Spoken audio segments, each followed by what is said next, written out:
महापूजेसाठी माननीय माजी आमदार शशिकांत खेडेकर साहेब, जिल्हा परिषदेचे सर्व अधिकारी वर्ग, शिक्षणाधिकारी मान्य बाळासाहेब खरात, मान्य गटविकास अधिकारी मोहोळ साहेब, मुसवाले साहेब आणि सर्व पदाधिकारी, पत्रकार वर्ग या ठिकाणी उपस्थित होता। त्यानंतर 8 वाजता पालखी सोहळ्याला सुरुवात झाली आणि पालखी सोहळा या ठिकाणी संपन्न झाल्यानंतर आपण या स्वागत समारोहाकडे या ठिकाणी आलेलो आहोत। मी आजच्या या कार्यक्रमाच्या निमित्तानं आपल्या मातृतीर्थ सिंदखेड राजाचे नवनिर्वाचित लोकप्रिय आमदार मान्य मनोज भाऊ कायंदे यांना अशी विनंती करतो की त्यांनी आजच्या या कार्यक्रमाचं अध्यक्षस्थान स्वीकारावं। त्याचप्रमाणे या कार्यक्रमासाठी ज्यांची आवर्जून सुरुवातीपासून उपस्थित असते असे मान्य श्री बाबूरावजी नागरे साहेब, माजी जिल्हा परिषद सदस्य तथा मूळ प्रवर्तक संत चोखामेळा जन्मोत्सव, त्याचप्रमाणे मान्य कमलेजी खिल्लारे संत चोखामेळ्याचे अभ्यासक, त्याचप्रमाणे या मान्य संतोषभाऊ खांडे बराड, मान्य माजी आमदार तोतारामजी कायंदे साहेब, त्याचप्रमाणे राजू चित्ते सर, बाबूरावजी काकड साहेब, प्रकाश भाऊ गीते, मान्य भगवानरावजी मुंडे साहेब, ठाकरे साहेब आणि या गावच्या प्रथम नागरिक सौ मंदाताई बोंद्रे, त्यांच्यासोबतच या ठिकाणी विकास गवई, मान्य प्रवीण भाऊ गीते, त्याच्यानंतर मान्य दिलीपरावजी सानप साहेब, मान्य निशिकांतजी भावसार साहेब, मान्य तिरके सर, त्यात मान्य धन्नावतजी, त्यानंतर धर्मानाथजी हनुमंते, त्याचप्रमाणे भोतळा सर, मान्य भोंगे साहेब, मान्य डोळफोडे साहेब, त्याचप्रमाणे शेतकरी संघटनेचे पदाधिकारी, सर्व सन्माननीय सदस्य या ठिकाणी उपस्थित आहेत। या सर्वांच्या उपस्थितीत मी या कार्यक्रमाच्या निमित्तानं धारगुंडीचे सरपंच गजानन काकड यांना विनंती आहे की त्यांनी कृपया समोर येऊन बसावं।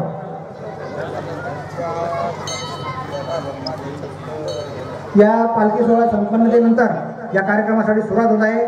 मी या गावच्या प्रथम नागरिक सौ मंदाताई बोंद्रे व विष्णुभाऊ बोंद्रे, त्याचप्रमाणे उपसरपंच मान्य साहेबराव काकडे आणि मान्य माहवर साहेब आणि मान्य मुसवाले साहेब, गटविकास अधिकारी आणि गट शिक्षणाधिकारी यांच्या उपस्थितीत आणि ग्रामपंचायतचे सर्व सदस्य यांना विनंती आहे की आपल्या या ठिकाणी सर्व व्यासपीठावरील मान्यवरांचं स्वागत मान्य हर्षवर्धन सपकाळ साहेब यांनी जो परिपाठ सुरू केला या ठिकाणी की प्रत्येकाचं वैयक्तिक या ठिकाणी स्वागत करायचं नाही, सर्वांचं सामूहिक स्वागत करा, तोच कार्यक्रम पुढे चालवत आपण या सर्वांना विनंती आहे की मान्य गटविकास अधिकारी साहेब, शिक्षणाधिकारी साहेब आणि ग्रामपंचायत जेवणाराजा या सर्वांच्या वतीनं आपला सामूहिक हारामध्ये स्वागत होईल। मान्य पत्रकार महोदय यांनी सुद्धा या सत्कारात आमच्या सत्काराचा स्वीकार करायचा आहे। आपण सर्वांनी या ठिकाणी यावं आणि मी मंदाताई बोंद्रे यांना विनंती करतो आणि गटविकास अधिकारी यांना विनंती करतो की त्यांनी या सर्वांचं मोठ्या पुष्पहारानं या ठिकाणी स्वागत करावं।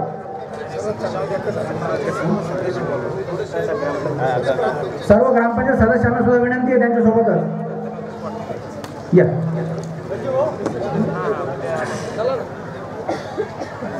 सिद्धार्थ जाधव, दीपक ठाकरे यांना सुद्धा विनंती आहे त्यांनी समोर यावं।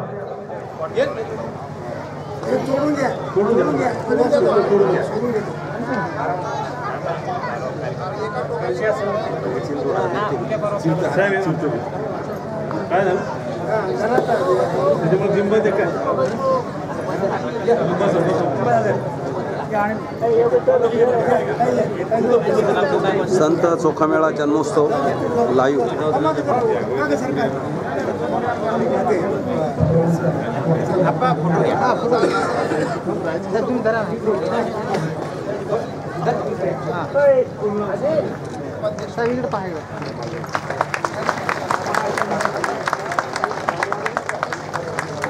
एक मिनिट थांबा।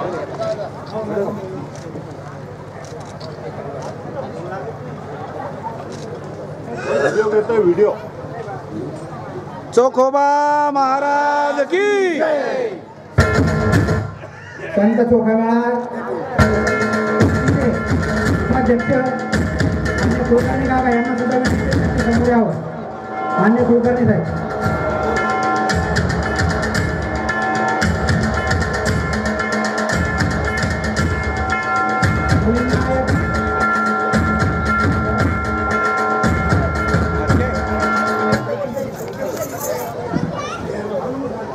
सर्वांचं स्वागत या ठिकाणी पुष्पगुच्छानं होणार आहे.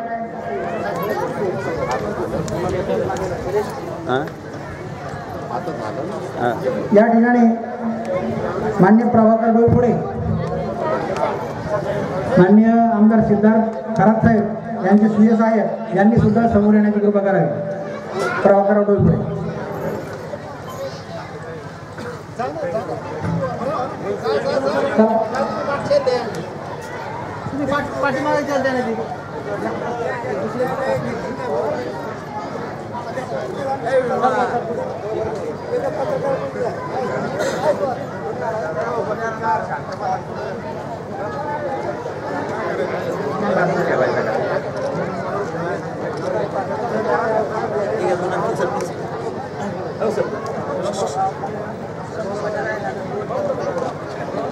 सर्व मान्यवरांचे या ठिकाणी गुलाब पुष्प देऊन स्वागत करण्यात आहे.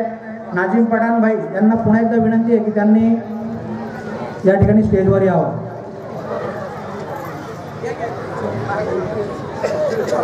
मान्य भगवान भाऊ खंदारे पुनश्च एकदा विनंती आहे की त्यांनी या ठिकाणी या व्यासपीठावर येऊन बसावं. मान्य भगवान भाऊ खंदारे.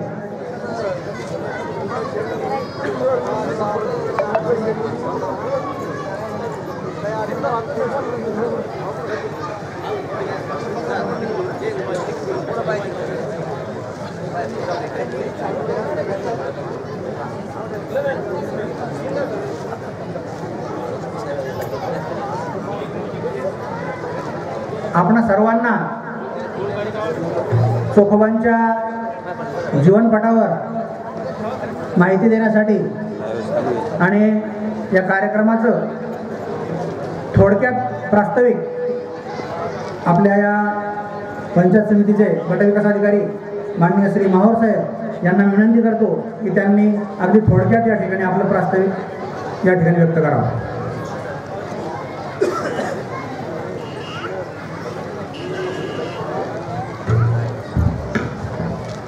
धन्यवाद.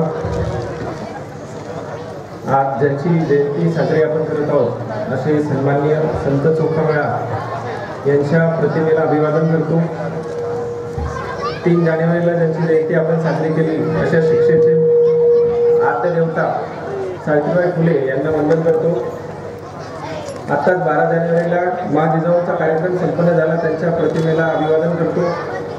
महाराष्ट्राचं आद्य दैवत छत्रपती शिवाजी महाराज, महाराष्ट्राच्या विचारसरणीचे आद्य प्रणेते महात्मा फुले, शाहू महाराज, डॉक्टर बाबासाहेब आंबेडकर या सर्व महान विभूतींना शतशः नमन करतो. सन्माननीय मंचावर विराजमान अध्यक्ष, प्रमुख अतिथी, प्रमुख पाहुणे, समस्त आमंत्रित मंडळी, ग्रामपंचायतचे सरपंच, उपसरपंच, सर्व सदस्य आणि आपण इथे जमलेले सर्व गावकरी या सर्वांचं मी परत एकदा स्वागत करतो. आपल्या सगळ्यांना माहिती आहे आता ही संत चोखोबा यांची 757वी जन्मतिथी आहे. सालाबादाप्रमाणे आपण त्यांचा जन्मदिन साजरा करतो. आता मगाशी सकाळपासून मी आहे, महापूजेचा कार्यक्रम आपण संपन्न केला. अगदी सकाळी सूर्य निघायच्या अगोदर आपली महापूजा झाली. आज थोडं ढगाळ वातावरण असल्यामुळे सूर्याचं दर्शन आपल्याला होऊ शकलं नाही आणि त्या वातावरणात आपली महापूजा संपन्न झाली. खूपच भाविक आणि प्रसन्न वातावरणात आपली महापूजा संपन्न झाली. यानंतर पालखी उत्सव आपण साजरा केला. शाळकरी जी मुलं आहेत आणि गावकरी आहेत आणि सोबतच आपले जे भजनी कीर्तनी मंडळ आहे यांनी प्रतिसाद घालत पूर्ण या मंदिरापासून ते अगदी संपूर्ण गाव आणि गावातलं प्रत्येक घर पालखी आपण त्या ठिकाणी नेलेली आहे, त्याची पूजा केलेली आहे आणि अगदी यशस्वी पद्धतीने या पालखी उत्सव आपण साजरा केलेला आहे. परत पालखीचं आगमन या ठिकाणी झालेलं आहे. याचप्रमाणे सर्व पाहुणे, कार्यक्रमाचे अध्यक्ष आणि निमंत्रित सर्व पाहुणे या ठिकाणी आलेले आहेत. कार्यक्रम साजरा करण्याचा जो उद्देश आहे म्हणजे आपण दरवर्षी येतो, आता माझा 2रा कार्यक्रम आहे. आपण दरवर्षी तो कार्यक्रम साजरा करतो. प्रास्ताविकामध्ये मला एवढंच सांगायचं आहे की संत चोखामेळा हे संत आपण यांना म्हणतो. संत आहे म्हणजे त्यांची काहीतरी कामगिरी आहे, त्यांनी काहीतरी कामं केलेले आहेत. त्या कामाची त्यांनी दिलेल्या समाजाला विचारांची ओळख व्हावी, जाणीव व्हावी यासाठी दरवर्षी आपण हा कार्यक्रम करतो. या कार्यक्रमाचं स्वरूप शासकीय आणि अर्धशासकीय असं दोन्ही आहे. शासन, प्रशासन, गावकरी सगळ्यांनी मिळून हा कार्यक्रम आपण पार पाडतो. खरं तर आपण संत परंपरेमधले संत चोखामेळा हे एक संत आहे आणि संत परंपरा खूप मोठी आहे महाराष्ट्राची. आज महाराष्ट्राला भारतातलं एक अग्रगण्य राज्य मानलं जातं. त्याच्यामध्ये संत परंपरा याचा वाटा खूप मोठा आहे आणि त्याच्यामध्ये अगदी संत ज्ञानेश्वर पासून संत ज्ञानेश्वर, तुकाराम, महिनाबाई आणि या सर्व संतांच्या परंपरेमधले संत चोखामेळा एक संत आहे. पण थोडी कुठंतरी खंत एक अशी राहते, मला मागच्या वर्षी जाणवते, याही वर्षी जाणवते की आपण संत ज्ञानेश्वरांचा जन्म असेल, पुण्यतिथी असेल, तो सोहळा जेवढ्या मोठ्या प्रमाणावर साजरा करतो, तुकाराम महाराजांचा सोहळा आपण जेवढ्या मोठ्या प्रमाणावर साजरा करतो, तेवढा संत चोखोबा महाराज जे आपले आहेत त्यांचा सोहळा साजरा होत नाही. खूप छोटेखानी याचं स्वरूप आहे, गावापुरता आपण मर्यादित याला ठेवलेला आहे. तर हा सोहळा वाढायला पाहिजे. गाव आहे आपला, हा प्रदेश आहे, प्रांत आहे, तालुका आहे, जिल्हा आहे, अगदी राज्यभरात या सोहळ्याचा विस्तार व्हायला पाहिजे. संतांची जी शिकवण आहे ती पूर्ण महाराष्ट्रभर आपण पसरवली, देशभरात पसरवली. आपण अगदी पंजाब पर्यंत गेलो तर तिथेही संत नामदेवांची आपल्याला कथनं दिसतात. ही परंपरा आहे. मग याच परंपरेला वाढवायचं काम संत चोखोबांनी केलेलं आहे. त्यांच्या विचारांची परत एकदा आज आपण ओळख करणार आहे, परत एकदा त्यांची आठवण करणार आहे. त्यांनी समतेची, न्यायाची, बंधुताची जे काही विचार आपल्याला दिले ते परत आपण मांडणार, त्याची आठवण करणार. जाती भेद असेल, धर्मावरती भेद असेल, हे जे भेद होते माणसामध्ये, तुम्ही कनिष्ठ आम्ही वरिष्ठ, तो अस्पृश्य आम्ही स्पृश्य, हे जे भेद दूर करण्याचं 757 वर्षापूर्वी ज्यांनी कामाला सुरुवात केली अशा संत चोखोबांना परत एकदा आज आपण आठवण करतोय, अभिवादन करतोय. माझं हे प्रास्ताविक आपण सर्वांनी शांततेत ऐकून घेतलं त्याबद्दल सर्वांचं अभिनंदन, आभार, धन्यवाद.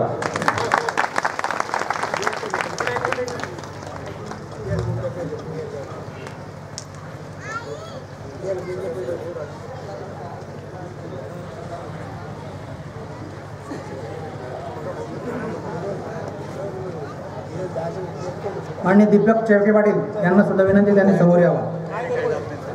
आजच्या या प्रास्ताविकानंतर आपण सर्वजण उत्सुक आहात.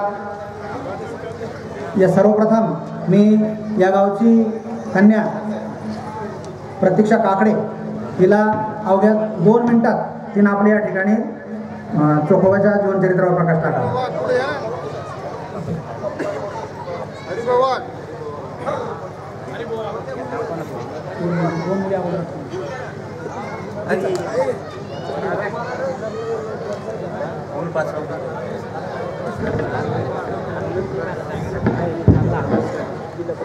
महाकारुणिक विश्वाला शांतीचा संदेश देणारे तथागत भगवान गौतम बुद्ध, भारतीय राज्यघटनेचे शिल्पकार परमपूज्य डॉक्टर बाबासाहेब आंबेडकर, स्त्री शिक्षणाचे जनक महात्मा ज्योतिबा फुले, आरक्षणाचे जनक छत्रपती शाहू महाराज, अंधश्रद्धेला बोवा बाजूला कडाडून हल्ला करणारे शिरोमणी संत गाडगे महाराज, स्वराज्याचे हृदय सम्राट छत्रपती शिवाजी महाराज, महाराष्ट्राचे लाडके विठ्ठल भक्त संत चोखामेळा, राष्ट्रमाता राजमाता मा जिजाऊ साहेब, 9 कोटीची आई माता रमाई, माता भीमाई, भारताच्या पहिल्या महिला शिक्षिका सावित्रीबाई फुले यांना माझे त्रिवार अभिवादन व कोटी कोटी प्रणाम.